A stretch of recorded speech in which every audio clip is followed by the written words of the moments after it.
దశాబ్దాలుగా ఒక కుటుంబంతో ఉన్న సన్నిహితాన్ని, ఆత్మీయతని అడ్డం పెట్టుకొని దానికి ఫేక్ జోడించి ఇష్టారీతిగా తిరుపతితో సంబంధం లేని, టీటీడీతో సంబంధం లేని 2-3 దశాబ్దాలుగా సన్నిహిత కుటుంబాలుగా ఉన్న మధ్య ఉన్న ఒక ఫోటోని, అది కూడా 20 ఏళ్ల క్రితం, ఒక 5, 6, 10 మందో ఒక తీర్థయాత్ర చేస్తే మార్పు చేసి ఎడిట్ చేసి ఇద్దరినే చూపిస్తూ హాల్లో కూర్చుని ఫోటో మాట్లాడుతున్న మాటల్ని, లేదు ఆత్మీయంగా ఉన్నటువంటి దృశ్యాన్ని ఫేక్ చేసి ఆత్మీయంగా ఉన్నటువంటి దృశ్యాన్ని అంటే ఫేక్ చేశారంట.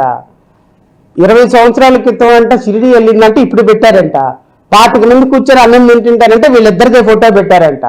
కిచెన్ లో అంటే ఆత్మీయంగా ఉన్నది అంటే ఆత్మీయంగా ఉంటామంటే మనం వెళ్ళి ఎలాగనా ఆత్మీయంగా ఉంటామంటే నాకు అర్థం కాలేదు. ఆత్మీయంగా ఉంటామంటే మరి మీ ఆత్మీయతకి తెలుగులో అర్థం ఇదేనేమో నాకు తెలియదు.